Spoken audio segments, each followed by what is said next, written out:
ये वो हालात हैं जिस मुआशी एतबार से पाकिस्तान की रियासत हुकूमत पाकिस्तान गुजर रही है, और बहैसियत पाकिस्तान पीपल्स पार्टी के कारकुन के, बहैसियत सिंध हुकूमत के तर्जुमान के, हमें अफसोस ये होता है कि बजाय इसके कि इस ख़तरनाक तशवीशनाक फ़ाइनेंशियल सिचुएशन के अंदर, बजाय इसके हमारा वज़ीर आज़म कौम को कॉन्फिडेंस मिले कि मेरे पास क्या सलूशन है आप लोगों को रिलीफ़ प्रोवाइड करने के, कि मेरे पास क्या वो करिश्मा है, वो क्या वो चिराग है जिसके तहत मैं आपके मुआशी मसाइल को हल करूं, जो गुर्बत, भूख व अफलास इस मुल्क के अंदर पिछले 9 माह के अंदर मुसल्लत किया गया है, उसके लिए कोई गरीब आवाम को रिलीफ दे, कोई अच्छी खबर सुनाए।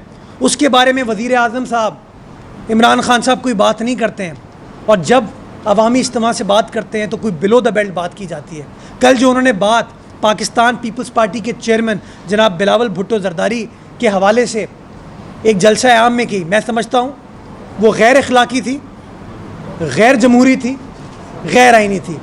मैं समझता हूँ इज़्ज़त व एहतराम हम अपनी सियासत से क्यों खोते जा रहे हैं। जब तक हम एक दूसरे की इज़्ज़त नहीं करेंगे, हम कैसे पाकिस्तान की आवाम को सही मैसेज देंगे, हम कैसे पाकिस्तान की आवाम को साथ जोड़ेंगे ताकि सारी पाकिस्तानी कौम पाकिस्तान को जो दरपेश मसाइल हैं उसको हल करने में हुकूमत की मदद कर सके। मैं सिंध की जानिब से, पाकिस्तान पीपल्स पार्टी की जानिब से वज़ीर आज़म पाकिस्तान के स्टेटमेंट को कंडेम करना चाहूँगा और ये डिमांड करना चाहूँगा कि फ़ौरी तौर पर वो अपने स्टेटमेंट को, अपने इस बयान को वापस लें और ये जो बिलो द बेल्ट तानों की सियासत है इसको ख़त्म करें। पाकिस्तान की आवाम से उन्होंने वोट तानाकशी के लिए नहीं किए थे, पाकिस्तान की आवाम से उन्होंने वोट लिए थे कि पाकिस्तान की आवाम की वो खिदमत करेंगे। और 9 माह में आपने देख लिया कि पाकिस्तान तहरीक इंसाफ की हुकूमत ने पाकिस्तान की आवाम को कोई रिलीफ प्रोवाइड नहीं किया है। हर चीज़ के ऊपर जो वादे उन्होंने किए थे वो वादे वफा नहीं किया, हर चीज़ पर उन्होंने यू टर्न लिया। तो सबसे पहले मैं समझता हूँ वफाकी हुकूमत को अपने हाउस को इन ऑर्डर करने की ज़रूरत है ताकि वो मुआशी एतबार से इस मुल्क को जो दरपेश मसाइल हैं उस भंवर से निकाल सके, ताकि हमको भी बहैसियत सिंध हुकूमत हमारा जायज़ आइनी फ़ाइनेंशियल शेयर मिल सके, ताकि हम अपना development fund, development agenda Sindh की आवाम के बेहतर मफाद में इस्तेमाल कर सकें।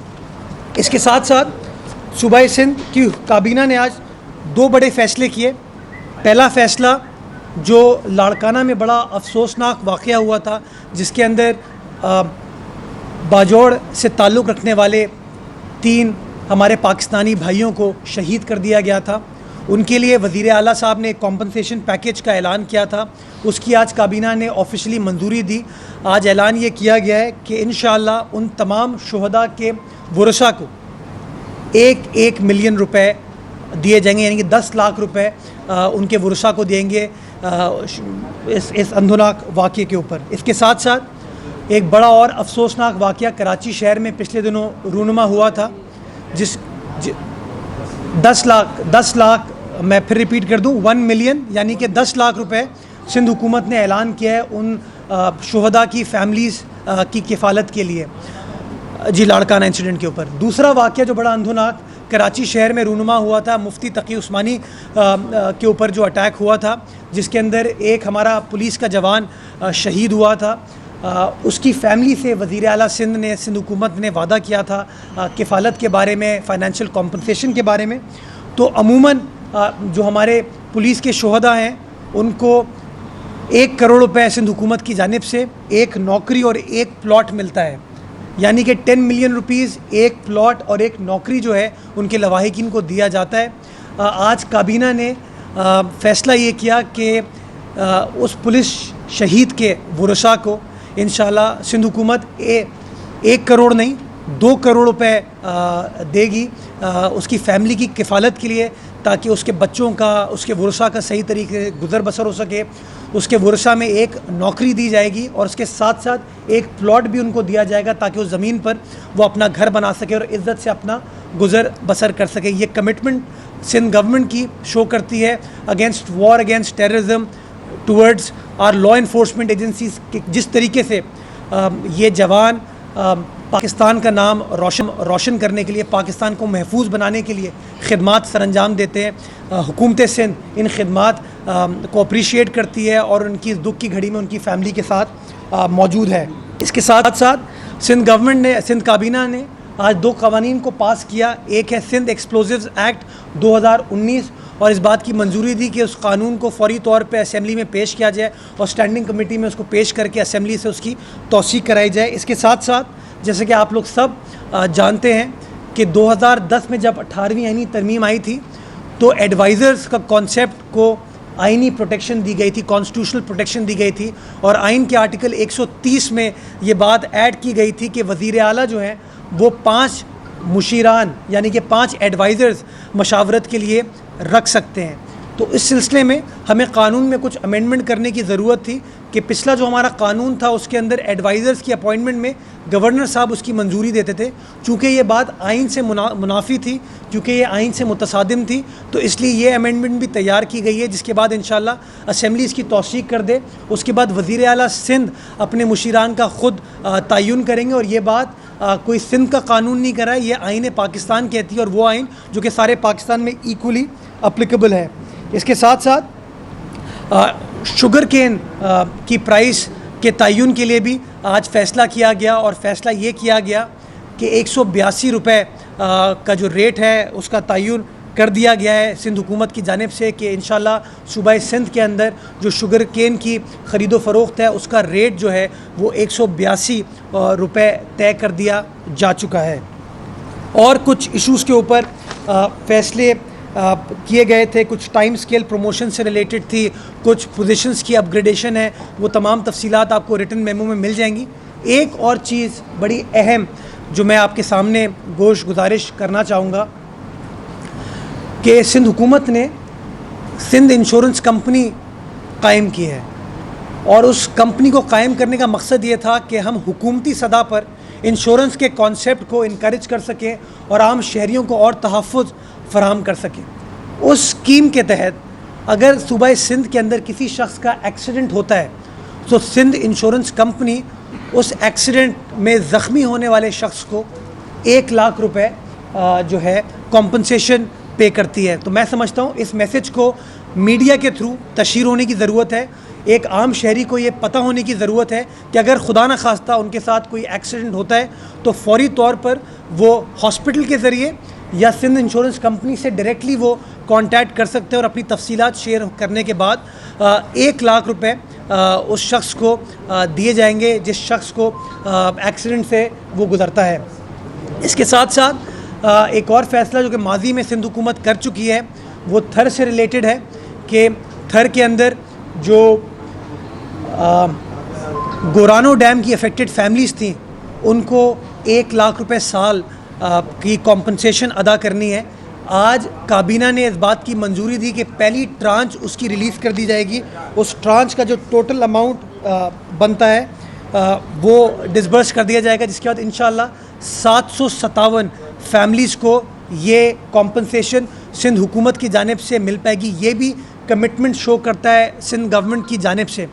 Last but not the least, आज एक और अप्रूवल थर कोल के हवाले से दिया गया है और वो खुशखबरी ये है कि इंशाल्लाह इस्लाम कोर्ट के अंदर 5 और पावर प्रोजेक्ट्स कायम होने जा रहे हैं। 5 और पावर प्रोजेक्ट्स थर के कोयले से बिजली पैदा करने के लिए कायम होने जा रहे हैं। उसके लिए ज़मीन की मुंतकली की एक मंजूरी रिक्वायर्ड थी जिसको आज अल्हम्दुलिल्लाह सिंध काबीना ने आज अप्रूवल के बाद इंशाल्लाह वो जो 5 पावर प्रोजेक्ट इस्लाम कोर्ट तहसील में लगने हैं, थर ज़िले में लगने हैं, इंशाल्लाह उसके ऊपर ऑफिशियली काम शुरू हो जाएगा। और आप देखेंगे कि जिस तरह हमने ये 660 मेगावाट का तोहफ़ा पाकिस्तान की आवाम को, थर की आवाम से, सिंध की आवाम से, हुकूमत सिंध की जानिब से गया, इंशाल्लाह ये मज़ीद पावर प्रोजेक्ट्स लगेंगे जिसके बाद और नेशनल ग्रिड के अंदर थर के कोयले से बिजली पैदा होगी और नेशनल ग्रिड में उसको सप्लाई किया जाएगा। बहुत शुक्रिया।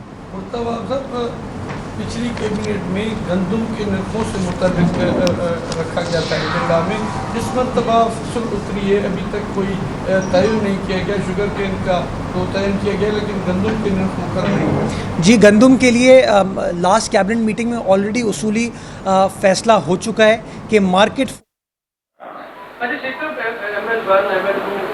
ML3 also इंशाल्लाह। इन मनसूबों से पाकिस्तान का क्या फायदा होगा, आम आदमी को जरा बताइएगा। कि मुल्की मईशत के लिए कितने जरूरी है और फायदा क्या होगा? देखें, ट्रैक चीन क्यों तरक्की कर गया कि उसने अपनी पटड़ी को तरक्की दे दी। गांधी ने चरखे के अंदर मशीन लगा दी। जब तक हम पाकिस्तान की, इसमें हमारा पैसेंजर में कोई कमाल नहीं है जी, हम 4% उठा रहे हैं, सिर्फ जो गुड्स है ये 20% पे जाएगा और जो पैसेंजर है उसमें उनको डायरेक्शन दी है कि वो मेक श्योर करें कि जो प्राइसेस हैं इसके ऊपर कोई इन्फ्लेशन उस तरीके से ना हो पाए, कोई शख्स इन प्राइसेस से कोई फ़ायदा ना उठाए जिससे नुकसान गरीब आदमी का होगा। तो इंशाल्लाह जो ऑफिशियल रेट्स मुतय्यन किए जाएंगे उसके मेकनिज़म को इंश्योर कराने के लिए एग्रीकल्चर मिनिस्टर की सरबराही में एक कमेटी बना दी गई है। एग्रीकल्चर मिनिस्टर इंशाल्लाह लोकल इंतज़ामिया के इश्तराक के साथ मेक श्योर करेंगे कि प्राइसेस के अंदर कोई शख्स गैर कानूनी तरीके से कोई फ़ायदा ना उठाए और गरीब आदमी को कोई नुकसान ना पहुँचाए। ये मैंने पहले उनको कह दिया था। ये बता दें, बिलावल भुट्टो जरदारी के हल्के से एड्स के केसेस सामने आए, बड़ी तादाद में बच्चे भी जो है ना उसके शिकार हुए हैं। ये एक बहुत बड़ा, यकीनन बहुत बड़ी खबर है। इस हवाले से क्या कर रही है? देखिए, हेल्थ जो है वो सिंध गवर्नमेंट की प्रायोरिटी में है। सोशल एजेंडा सिंध गवर्नमेंट की प्रायोरिटी में है। हमने दूसरों हुकूमतों की तरह ज़्यादा फोकस जो है मेट्रो पे नहीं किया, हमने उन चीज़ों पे किया जिससे आप गरीब आदमी को रिलीफ प्रोवाइड कर सके। और आप आए दिन देखते हैं कि बिलावल साहब या वज़ीर आला जिन प्रोजेक्ट्स का इफ्तिताह कर रहे हैं वो सेहत से रिलेटेड है, ताकि एक आम आदमी को सस्ती सेहतयाबी के लिए उसको तमाम फैसिलिटीज़ प्रोवाइड की जा सके। तो इंशाल्लाह ये चीज़ नोटिस में आ गई है। इसके ऊपर भी जो जो तदाबीर सिंध गवर्नमेंट को करने की ज़रूरत है वो तदाबीर की जाएंगी इंशाल्लाह। जी ये करके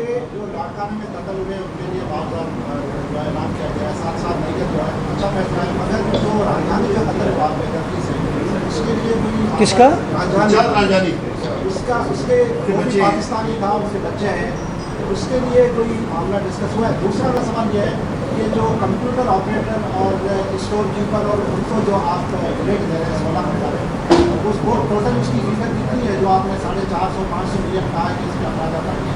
और साथ साथ जो IT के 700 मुलाजमीन है उनके पास लिए कोई मैनेजमेंट कैडर नहीं है, वो जो है मुसलसल एहतियात भी कर रहे हैं। तकरीबन 15 साल उनको हो गए हैं, MPhil है, PhD है, आपके बच्चों को कंप्यूटर और IT की एजुकेशन देते हैं। ये ज़रा देखिए, इरशाद रांझानी का जो अफसोसनाक वाक़या था उसके ऊपर सिंध गवर्नमेंट का जो मौक़िफ़ था वो बड़ा वाज़ेह रहा है।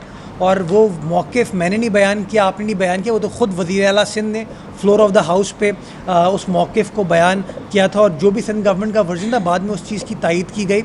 अगर इसकी तफ्तीश कंप्लीट हो चुकी है, इसका जो अगर कॉम्पनसेशन बनती है तो इंशाल्लाह सिंध गवर्नमेंट देगी। आपने ये जो मामला मेरे सामने रेज़ किया है, मैं हुकूमत सिंध के सामने इस मामले को रखूँगा, चीफ़ मिनिस्टर के सामने रखूँगा, और अगर कॉम्पनसेशन बनेगी तो इंशाल्लाह उनके बच्चों की कफ़ालत के लिए भी वो चीज़ की जाएगी।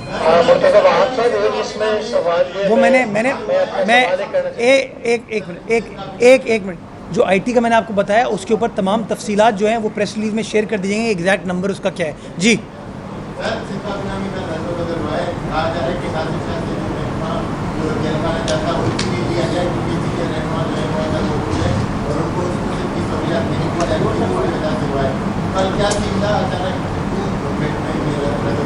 देखिए, काबीना में रद्दोबदल जो है वो हुकूमत का इस्तेहकाक है, वज़ीर आला सिंध का इस्तेहकाक है। वो फ़ैसला कर सकते हैं कि मैं किस शख्स से क्या चीज़ लेना चाहता हूँ। अगर आप कहते हैं कि उनसे कोई डिपार्टमेंट लिया गया है तो कोई डिपार्टमेंट उनको दिया भी गया है। मैं समझता हूँ जो आजकल के मारूज़ी हालात हैं उसके अंदर जो आप तनकीद ये कर रहे हैं कि शायद किसी हुकूमती रुकन के लिए कोई फैसिलिटी की बात की जा रही है, मैं समझता हूँ ये तासुर बिल्कुल गलत है, बेबुनियाद है। जो शख्स जेल में है उसकी किफ़ालत के लिए, उसको लुक आफ्टर करने के लिए, उसको सहूलियात बेहतर बनाने के लिए हम ऑलरेडी एक नया मुसव्वदा असेंबली में पेश कर चुके हैं। वो सेलेक्ट कमिटीज़ की मीटिंग्स हो चुकी हैं। वो फाइनल ड्राफ्ट इंशाल्लाह असेंबली में पेश होगा, जिसके बाद आप सब देख लेंगे कि जो भी कानून साजी की जा रही है वो किसी एक शख्स के मफाद के लिए, किसी गिरोह के मफाद के लिए नहीं, बल्कि आम आदमी के मफाद के लिए की जा रही है। आपने देखा था कि पिछले दिनों वज़ीर आला सिंध ख़ुद भी सेंट्रल जेल हाज़िर हुए थे उन कैदियों की मुश्किलात जानने के लिए। तो हम समझते हैं जो कैद लोग हैं उनके भी जो ह्यूमन राइट्स हैं उनको मीट करने की ज़रूरत है, और इसी पॉइंट ऑफ व्यू के साथ वो नई कानून साजी तैयार की गई है। और कानून साजी के तहत जो मीटिंग्स की गई हैं, ये मैं आपको बताता चलूँ, लोग हमेशा नेगेटिव बात करते हैं, मैं पॉजिटिव बात कर लूँ। उस कमेटी की जो मीटिंग थी, उस मीटिंग में सिर्फ पाकिस्तान पीपल्स पार्टी अकेले नहीं थी, उसके अंदर मुत्तहिदा कौमी मूवमेंट के दोस्त और पाकिस्तान तहरीक इंसाफ के दोस्त भी मौजूद थे, अपोजिशन लीडर भी मौजूद थे, और सब लोगों ने मिल के एक कंसेंसस डॉक्यूमेंट तश्कील दी है ताकि जेल में कैद हजरात जो हमारे हैं उनको भी लुक आफ्टर करने के लिए एक ऐसी कानून साजी हो सके ताकि उनके आम राइट जो हैं वो पामाल ना हो।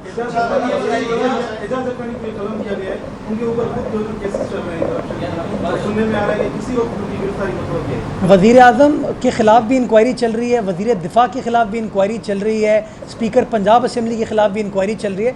तो इंक्वायरी होने से तो कोई फ़र्क नहीं पड़ता, कानून बड़ा क्लियर है। अगर सज़ा होती है वो डिस्क्वालीफाई होते हैं तो बिल्कुल उनको ये ओहदा नहीं दिया जाएगा। मैं सिर्फ ये कहना चाहूँगा, ये सवाल बार बार सिंध हुकूमत से तो किया जाता है, कभी वफाक के किसी नुमाइंदे से करें ना, वफाक के नुमाइंदे से तो भी पूछें कि जी वज़ीर आज़म के ऊपर इंक्वायरी नहीं हो रही, तो क्या इंक्वायरी के बेसिस के ऊपर इमरान खान साहब वज़ीर आज़म नहीं रहेंगे? तो मैं समझता हूँ आईन पाकिस्तान बड़ा क्लियरली चीज़ों को स्पेसिफाई करता है, और जो चीज़ भी सिंध गवर्नमेंट कर रही है वो आइन के पैराए में कर रही है, आइन को मद्देनज़र रखते हुए कर रही है। अपोजिशन लीडर ने एक नई जो है वो बात भी कर दी है, बिलावल वाली बातें अपनी जगह पे, वो टाइमिंग भी बड़ी मानाखेज है, लेकिन उन्होंने कहा कि ये खानदानी ही नहीं है। तो ये खानदानी किसको कहते हैं? कोई नया लफ्ज़ है, कोई और मामला है, कोई और मुहावरा है खानदानी? देखिए, यही वो मनफी सियासत है जिससे पाकिस्तान का एक आम शहरी अब मायूस होता जा रहा है। वो देख रहा है कि किस तरह की सियासत की जा रही है। वो शख्स जो कि पाकिस्तान की एक बड़ी सियासी जमात का सरबराह है, वो शख्स जो कि एक इलेक्शन जीत के असम्बली में पहुंचता है, उसके बारे में अगर इस तरह के बयानात फिरदौस शमीम नकवी साहब या कोई और पीटीआई का शख्स देगा, मैं समझता हूँ गलत है। बिलावल साहब का ख़ानदान जद्दी पुश्ती सारी पाकिस्तानी कौम के सामने, बल्कि पाकिस्तानी कौम क्या, आप अगर इंटरनेशनली भी जाएंगे और उनका नाम लेंगे तो फ़ख्र से भुट्टो ख़ानदान का नाम लिया जाता है। तो खुदा के वास्ते इस तरह की बातें इस तरह की बातें करने से पाकिस्तान की खिदमत नहीं हो रही। फिरदौस शमीम नकवी साहब हो, पीटीआई का कोई और दोस्त हो, या वज़ीर आज़म इमरान खान साहब हो, उनको कोशिश ये करनी चाहिए कि इस तरह के बयानबाजी को गुरेज करें और कोई ऐसी खबर सुनाए पाकिस्तान की आवाम को जिसमें पाकिस्तान की आवाम को कोई रिलीफ प्रोवाइड की जाएगी। जी शाही साहब हो गया जी।